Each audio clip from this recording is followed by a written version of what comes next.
36 ans, treillis militaire et une salle suspendue à Ouagadougou. En 24 heures, l'avertissement prêté à Tel Aviv devient un déclencheur, la riposte se diffuse et le Sahel comprend que la peur peut changer de camp. Que signifie, pour vous, cette rupture portée par Ibrahim Traoré? En 48 heures, d'autres présidences reprennent l'écho, les réseaux contournent les rédactions, puis le silence officiel amplifie tout. La scène n'est plus un simple discours, mais un test public, devant les caméras du monde, de souveraineté, de dignité et de capacité à dire non, sans demander la permission. Ce récit promet une lecture claire d'un moment qui dépasse un échange verbal et engage des choix durables. Pour aller à l'essentiel en 10 mots, il s'agit de comprendre pourquoi ce moment change les règles maintenant. D'un côté, un système diplomatique bâti sur la retenue, les signaux feutrés et la dépendance historique. De l'autre, une prise de parole directe qui assume le coût du refus. Ce contraste crée un enjeu précis. Mesurer ce qui se gagne quand la peur recule et ce qui se perd quand le rapport de force se tend. Ibrahim Traoré apparaît ici non comme une exception isolée, mais comme un révélateur d'une dynamique régionale déjà en mouvement. Le risque est réel, représailles économiques, isolement politique, pression sécuritaire. L'opportunité l'est tout autant. Coordination régionale, redéfinition des alliances, réappropriation du récit. La question n'est donc pas l'émotion du moment, mais sa durabilité. Ce qui compte, c'est de savoir si cet épisode restera symbolique ou s'il ouvrira une séquence mesurable, avec des effets concrets pour les États, les entreprises, les citoyens et la région entière. En moins de 48 heures, une vidéo franchit les frontières plus vite que n'importe quelle note diplomatique. Sans campagne médiatique formelle, le message attribué à Ibrahim Traoré circule sur plusieurs plateformes et atteint des publics que les canaux traditionnels n'auraient jamais touchés aussi rapidement. Ce premier fait oblige à revoir le cadre d'analyse. L'épisode n'est pas seulement un échange verbal entre dirigeants, il révèle une transformation du circuit de légitimation politique. Là où, pendant des décennies, les signaux passaient par des capitales, des ambassades et des communiqués filtrés, l'autorité symbolique se déplace vers l'audience directe. Le public devient relais, amplificateur et juge. Cette bascule explique pourquoi le silence officiel qui suit prend autant de poids que la parole initiale. Pour comprendre la portée de ce moment, il faut replacer Ibrahim Traoré dans une trajectoire plus large. Le Burkina Faso, comme une grande partie du Sahel, évolue depuis longtemps dans un environnement marqué par la dépendance sécuritaire, les conditionnalités économiques et une diplomatie asymétrique. Les avertissements implicites ou explicites faisaient partie du décor, et la réponse attendue était connue à l'avance. Prudence, temporisation, alignement discret. Or, ce que montre la séquence observée, c'est une rupture de comportement plutôt qu'une invention idéologique. Le vocabulaire de la souveraineté et de la dignité n'est pas nouveau. Ce qui change, c'est le lieu et la manière de son énonciation. Devant les caméras, sans médiation, le message contourne les filtres habituels et s'inscrit immédiatement dans un espace transnational de discussion. La réaction régionale confirme cette lecture. Les échos venus d'autres capitales sahéliennes suggèrent une reconnaissance implicite. L'acte n'est pas perçu comme isolé, mais comme compatible avec une dynamique collective déjà amorcée. En miroir, l'absence de réponse formelle de la partie visée agit comme un multiplicateur d'attention, laissant l'interprétation ouverte et nourrissant le débat. Ainsi, le mini-révélateur n'est pas le contenu exact des mots, mais leur trajectoire. Ce déplacement du centre de gravité médiatique et politique constitue le vrai contexte de l'événement et prépare le terrain des effets observables qui suivront. La scène d'Ouagadougou fonctionne parce qu'elle est incarnée, un homme en tenue militaire, un micro, une salle attentive, rien de spectaculaire et pourtant une charge symbolique immédiate. Le personnage guide n'est pas construit par une mise en scène sophistiquée, mais par une cohérence visible entre parcours et posture. Cette cohérence explique pourquoi le message circule sans perdre de force en chemin. Ibrahim Traoré n'apparaît pas ici comme un orateur cherchant les faits, mais comme un acteur aligné avec un contexte vécu par son audience. Son âge, son langage direct et l'absence de script renforcent l'impression d'authenticité. Pour de nombreux observateurs, Cette simplicité tranche avec une diplomatie souvent perçue comme distante, codée et inaccessible. L'impact précoce tient précisément à cette rupture de ton. Les premiers effets se manifestent à plusieurs niveaux. Au plan médiatique, la vidéo devient matière première pour des discussions locales, des analyses improvisées et des reprises fragmentées qui prolongent le message sans le dénaturer. Au plan politique, des signaux de soutien régionaux émergent rapidement, non sous forme de longs communiqués, mais par des gestes courts et publics. Ces réactions suggèrent une reconnaissance tacite du coût assumé. Sur le plan social, l'épisode agit comme un miroir. Dans les marchés, les campus et les espaces communautaires, le discours est commenté non pour sa technicité, mais pour ceux qui l'autorisent à penser à voix haute. La question centrale n'est plus seulement ce qui a été dit, mais ce que cela rend désormais dissible. En clair, un acte bref peut modifier le seuil du possible. L'enchaînement commence avant la prise de parole. Dans un climat déjà chargé de signaux faibles, des avertissements supposés circulent, des intentions sont prêtées et l'attente s'installe. Le cadre est familier. Messages indirects, pression feutrée, anticipation d'une réponse mesurée. C'est l'état initial, celui où la retenue est la norme et où chaque mot est pesé pour éviter l'escalade. Puis vient la mise en mouvement. La conférence de presse s'ouvre sans annonce préalable spectaculaire. L'entrée est simple, presque austère. En quelques phrases, le registre change. La souveraineté est nommée sans détour, la hiérarchie implicite est contestée et la dépendance est rejetée comme principe de fonctionnement. Ce basculement tient à la clarté plus qu'au volume. Il ne s'agit pas d'un long plaidoyer, mais d'un positionnement net qui ferme certaines portes tout en ouvrant d'autres. À cet instant précis, Ibrahim Traoré transforme un signal diffus en déclaration assumée. Le point de bascule n'est pas contenu dans une formule choc isolée, mais dans la cohérence de la séquence. Les mots sont prononcés, la conférence s'achève et la diffusion commence. En quelques heures, des extraits circulent, sont découpés, commentés et recontextualisés. L'événement quitte la salle pour entrer dans un espace public élargi où il ne peut plus être entièrement contrôlé. C'est là que la dynamique s'accélère. Chaque partage ajoute une couche d'interprétation, chaque reprise élargit le cercle des destinataires. Les répliques apparaissent presque immédiatement. Des dirigeants régionaux relaient le message, parfois sans commentaires détaillés, mais avec un timing qui compte. Ces gestes courts suggèrent une lecture commune. L'acte est risqué, mais il est aussi opportun. En parallèle, les citoyens s'approprient la séquence. Les discussions se multiplient dans des espaces qui échappent aux médias traditionnels, donnant au message une longévité inattendue. Après le choc initial, un élément déterminant apparaît. Un élément déterminant, l'absence de réponse formelle de la partie visée. Aucun démenti public, aucune clarification officielle, aucune escalade verbale. Ce silence agit comme une chambre d'écho inversée. Là où une réaction aurait pu refermer le cycle, le non-dit prolonge l'attention et nourrit les hypothèses. Le centre de gravité se déplace alors vers l'interprétation collective. Enfin, les premiers effets durables se dessinent. L'épisode devient un point de référence dans les débats régionaux sur l'autonomie politique et la coordination entre États. Il est invoqué comme exemple, parfois comme avertissement, souvent comme précédent. La ligne des événements montre ainsi une progression claire. Anticipation, rupture, amplification, résonance. Ce schéma explique pourquoi la séquence dépasse son déclencheur initial et s'inscrit dans une temporalité plus longue que celle d'une simple actualité. Avant la prise de parole, la norme mesurable était la prudence publique. Après, l'écart devient visible. Un premier repère tient au temps, d'ordinaire une controverse diplomatique met plusieurs jours à franchir les cercles spécialisés. Ici, la diffusion se compte en heures, avec une reprise quasi immédiate sur des plateformes non institutionnelles. Ce delta temporel signale un changement de canal plus qu'un simple emballement. Un second repère concerne la trajectoire médiatique. En situation standard, l'attention passe par des rédactions, puis se diffuse vers le public. Dans ce cas précis, le chemin s'inverse. La circulation populaire précède et conditionne l'intérêt journalistique. La ligne de base était un filtre éditorial fort. Le nouvel état montre un filtrage affaibli, remplacé par une agrégation d'extraits, de commentaires et d'analyses distribuées.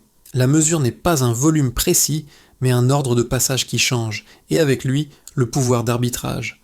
Un troisième repère touche à la réponse officielle.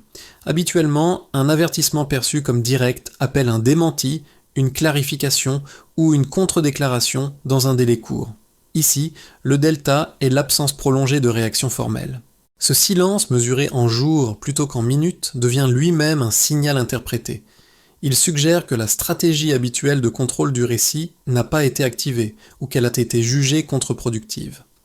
Ces trois mesures simples, vitesse, trajectoire, réaction, dessinent un même mouvement. Elles montrent que l'épisode ne se situe pas seulement au niveau du discours, mais dans la mécanique de sa réception. Ibrahim Traoré s'inscrit dans cette lecture comme un catalyseur plutôt que comme une variable isolée. Ce n'est pas son nom seul qui explique les écarts observés, mais la manière dont son intervention s'insère dans un écosystème informationnel déjà prêt à s'emballer. L'intérêt de ces indicateurs est qu'ils restent comparables. Ils permettent de distinguer un moment symbolique d'un tournant structurel. Si la vitesse avait été élevée, mais la réponse rapide, l'effet se serait refermé. Si la diffusion avait été lente mais institutionnelle, l'impact serait resté circonscrit. Or, la combinaison observée maintient l'attention ouverte et redistribue les rôles entre émetteurs, relais et public. Enfin, ces mesures éclairent la suite. Elles expliquent pourquoi les discussions ne s'éteignent pas avec la fin de la conférence de presse. Elles montrent aussi pourquoi les acteurs régionaux évaluent désormais leur propre prise de parole à l'aune de ce précédent. Le delta n'est pas seulement ce qui a changé, c'est ce qui devient possible à partir de maintenant, tant que les conditions de diffusion et de réception restent comparables. La première objection formulée face à cet épisode est pragmatique. Une prise de parole aussi frontale, dit-on, expose un état déjà fragile à des coûts immédiats. Les leviers de pression existent, accès au financement, coopération sécuritaire, marge de manœuvre commerciale. Dans cette lecture, le symbole ne nourrit pas les caisses publiques et ne protège pas les frontières. Il peut même compliquer la gestion quotidienne en réduisant les options diplomatiques disponibles. La seconde objection est stratégique. Certains observateurs estiment qu'un message non coordonné à l'échelle continentale reste vulnérable. Sans architecture institutionnelle solide derrière les mots, la posture risquerait de s'éroder avec le temps. L'histoire africaine offre des précédents où des discours forts n'ont pas survécu à l'épreuve des contraintes économiques et des divisions internes. Selon cette perspective, la prudence graduelle serait plus efficace qu'un acte de rupture visible. Ces deux arguments méritent d'être pris au sérieux. Ils reposent sur des expériences passées et sur une évaluation réaliste des rapports de force. Pourtant, les éléments observés depuis l'intervention invitent à nuancer. D'abord, le coût du silence n'est pas nul. L'acceptation tacite de pressions répétées a produit, sur le long terme, une dépendance structurelle sans garantie de stabilité. Le statu quo comportait déjà des risques élevés, simplement moins visibles. Ensuite, la question de l'isolement est partiellement contredite par les signaux régionaux. Les réactions venues du Sahel indiquent que l'acte n'a pas été perçu comme solitaire, mais comme compatible avec une dynamique collective émergente. Dans ce cadre, Ibrahim Traoré n'apparaît pas comme un joueur imprudent, mais comme un déclencheur qui teste les limites d'un alignement possible. Le soutien, même discret, réduit mécaniquement le risque d'exposition individuelle. Enfin, l'argument de la durabilité dépend moins du ton initial que de la suite donnée. Un discours seul ne suffit pas, mais il peut ouvrir un espace d'action auparavant fermé. Si l'on veut être juste, on arrive à une conclusion intermédiaire. Le danger existe, mais l'absence d'initiative en comportait autant. La différence tient à la redistribution du risque et à la capacité, désormais observable, de le partager plutôt que de le subir isolément. Ce basculement change la lecture de toute la séquence. Jusqu'ici, l'attention portait sur la prise de parole elle-même. Au point médian, c'est l'absence de réponse qui redéfinit l'enjeu. Le non-dit agit comme une reconnaissance implicite que les règles habituelles ne fonctionnent plus tout à fait. Là où une réplique aurait refermé le débat, le mutisme l'élargit et le prolonge. Dans cette configuration, Ibrahim Traoré cesse d'être seulement l'émetteur initial pour devenir un point de référence. Chaque heure sans réaction officielle ajoute du poids à ses mots. non parce qu'ils seraient incontestables, mais parce qu'ils ne sont pas frontalement contestés. Le centre de gravité se déplace. L'initiative narrative reste du côté de celui qui a parlé en premier. Ce changement de rythme modifie aussi le calcul des observateurs régionaux. L'attente devient une ressource stratégique. Elle permet aux acteurs voisins d'évaluer les coûts réels avant de se positionner, tout en laissant le précédent s'installer dans les esprits. Le message implicite est clair, répondre trop vite pourrait légitimer ce qui a été dit. Répondre trop tard l'amplifie déjà. À ce stade, la séquence n'est plus un événement ponctuel. Elle devient un test de seuil, observé par des États, des médias et des citoyens qui mesurent désormais jusqu'où le silence peut parler à la place des mots. Les effets de la séquence se lisent différemment selon les acteurs concernés, mais tous partagent un même point de départ. L'incertitude n'est plus abstraite. Pour les États, le précédent modifie la grammaire diplomatique. La prise de parole d'Ibrahim Traoré, suivie d'un silence prolongé en retour, suggère qu'une contestation publique n'entraîne pas mécaniquement une sanction immédiate. Cette simple possibilité élargit la marge de manœuvre perçue. Les gouvernements voisins évaluent désormais leurs options non seulement en fonction des risques, mais aussi des fenêtres d'opportunité ouvertes par ce nouveau seuil. Pour les entreprises, l'impact est plus nuancé. À court terme, l'épisode introduit une volatilité narrative. Les signaux politiques deviennent plus visibles, donc plus commentés. Cela peut freiner certaines décisions prudentes. Mais à moyen terme, la clarification des lignes rouges peut aussi réduire l'ambiguïté. Un environnement où les positions sont énoncées clairement permet d'ajuster les stratégies sans dépendre uniquement d'intermédiaires ou de lectures implicites. Le coût de l'incertitude diminue lorsque les règles sont dites à voix haute. Du côté des citoyens, l'effet est surtout psychologique et civique. Le discours, puis son écho, agissent comme un révélateur de capacité. Voir un dirigeant assumer publiquement un refus change la perception de ce qui est autorisé dans l'espace public. Les discussions locales montrent moins de résignation et davantage de débats sur les choix collectifs. Cette dynamique ne produit pas immédiatement des résultats matériels, mais elle influence le climat dans lequel ces résultats deviennent envisageables. À l'échelle de la région, la conséquence la plus tangible est la consolidation d'un récit partagé. L'épisode est cité comme référence commune dans les échanges sahéliens, non pour sa rhétorique, mais pour son effet de coordination implicite. Ibrahim Traoré est alors perçu comme un point nodal dans un réseau de décisions interdépendantes, plutôt que comme un acteur isolé. Cela facilite l'alignement minimal nécessaire à des initiatives conjointes, même limitées. Pris ensemble, ces effets montrent que la séquence n'a pas transformé instantanément les structures existantes. Elle a cependant déplacé les attentes.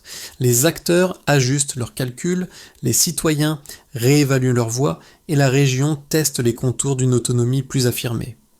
La conséquence principale n'est donc pas une rupture totale, mais l'installation d'un nouveau cadre dans lequel les décisions futures seront prises avec des coûts et des gains désormais visibles. Le premier trajectoire, de base, prolonge la trajectoire actuelle sans rupture nette.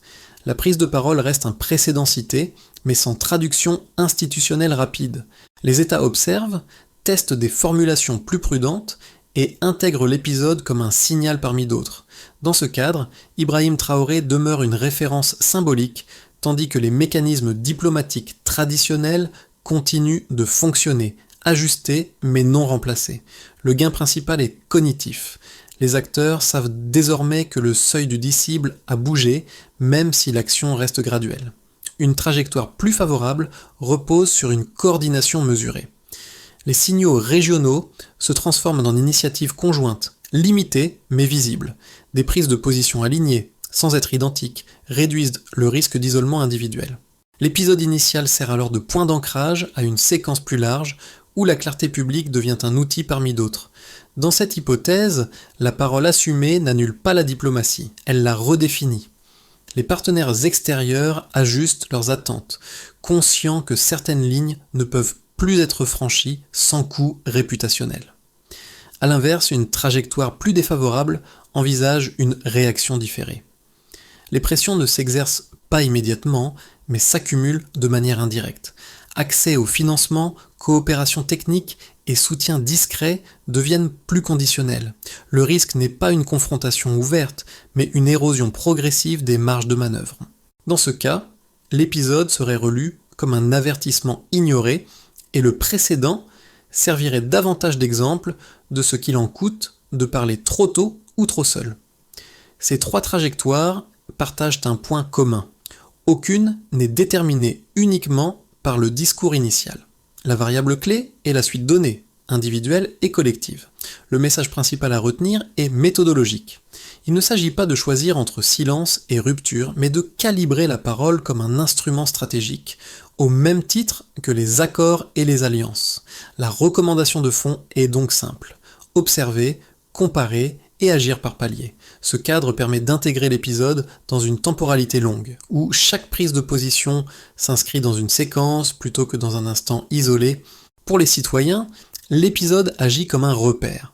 Il ne fournit pas de solution immédiate aux problèmes quotidiens, mais il modifie la perception de l'espace public. La parole politique apparaît moins lointaine, moins codée et donc plus discutable. Cette proximité relative encourage des échanges plus directs sur les priorités collectives, même lorsque les désaccords persistent. Le changement principal tient à l'attitude. Parler devient un acte moins exceptionnel. Pour les acteurs économiques locaux, l'effet est plus ambivalent. La visibilité accrue des positions politiques peut inquiéter à court terme, en introduisant une part d'incertitude, mais elle permet aussi une meilleure lisibilité.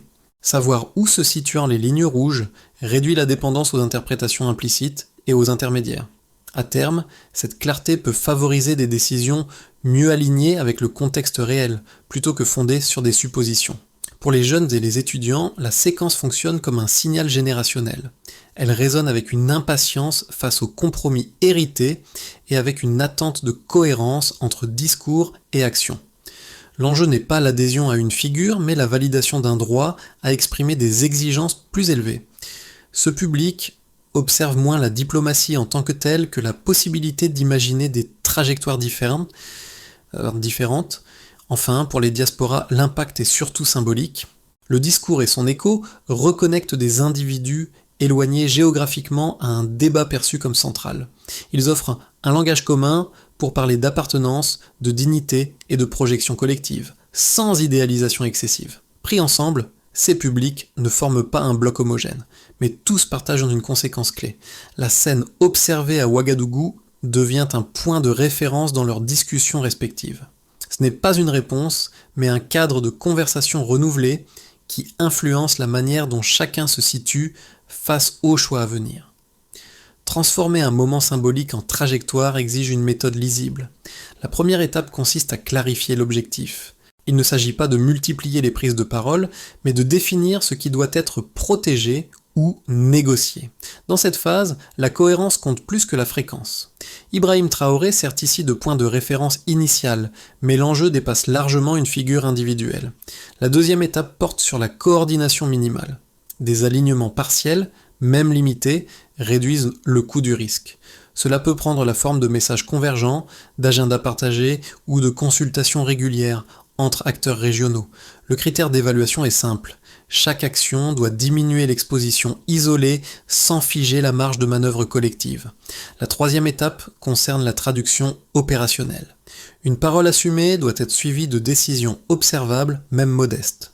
Cela peut inclure des ajustements de partenariat, des priorités budgétaires clairement énoncées ou des mécanismes de suivi public. L'important n'est pas l'ampleur immédiate, mais la continuité. Une mesure répétée vaut plus qu'un geste spectaculaire. La quatrième étape touche à la gestion du temps. Les réactions différées sont souvent plus coûteuses que les réactions rapides. Fixer des jalons permet d'éviter l'érosion progressive. Chaque jalon doit répondre à une question précise. Qu'a-t-on consolidé ? Qu'a-t-on perdu ? Et que faut-il corriger ? Ce cycle empêche le récit de se dissoudre dans l'attente. Enfin, la mesure reste centrale.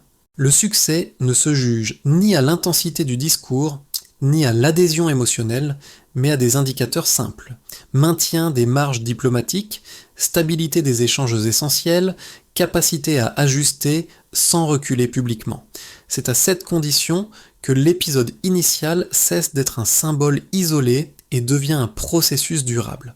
Le rappel revient à l'image initiale, une salle simple, un micro et un choix assumé. Ce n'était pas une scène pensée pour devenir un symbole, mais elle l'est devenue parce qu'elle a cristallisé un sentiment déjà présent. Ibrahim Traoré n'a pas créé cette attente. Il l'a rendue visible au moment précis où beaucoup doutaient encore de sa légitimité publique. Le motif qui traverse tout le récit est celui du seuil. Avant, certaines paroles restaient confinées aux conversations privées. Après, elles ont franchi l'espace public sans s'excuser. Ce déplacement compte plus que la formule exacte prononcée. Il explique pourquoi l'épisode continue d'être cité, analysé et réinterprété, même lorsque l'actualité avance. L'émotion qui demeure n'est pas l'enthousiasme pur, mais une forme de gravité partagée. La conscience que parler a un coût, mais que se taire en a un aussi. Pour beaucoup, la scène de Ouagadougou fonctionne comme un rappel durable. La dignité n'est pas abstraite, elle se manifeste dans des décisions concrètes prises sous regard extérieur. Et s'il fallait en retenir une phrase, ce serait « Le courage redéfinit le possible ». Ce rappel ne clôt rien. Il accompagne les choix à venir, sert de référence silencieuse et nourrit une mémoire collective qui pèsera sur les décisions futures, bien au-delà d'un discours et d'un moment. Arriver ici ne signifie pas conclure, mais ouvrir. Ce qui s'est joué à Ouagadougou n'appartient ni à un camp, ni à un moment figé. C'est un repère que chacun peut utiliser pour interroger la suite. Les symboles, lorsqu'ils circulent, deviennent des outils collectifs. Ils servent à comparer, à discuter, à contester, parfois à corriger. La question posée n'est donc pas de savoir si l'on approuve ou non une prise de parole précise, elle est plus large. Que fait-on individuellement et collectivement quand le seuil du possible se déplace ? Comment réagit-on quand une option longtemps jugée irréaliste devient pensable, puis dissible ? Et surtout, comment transforme-t-on cette possibilité en choix réfléchi plutôt qu'en réaction impulsive ? Ibrahim Traoré apparaît dans ce récit comme un point de départ, non comme une fin. Le reste dépend des lectures, des débats et des décisions qui suivront. Si ce cadre vous semble utile, prolongez la discussion. Dites ce que vous observez, ce que vous questionnez, ce que vous attendez de la suite. La valeur de cet échange ne tient pas au volume, mais à la qualité des regards croisés. Que voyez-vous aujourd'hui de différent par rapport à hier ?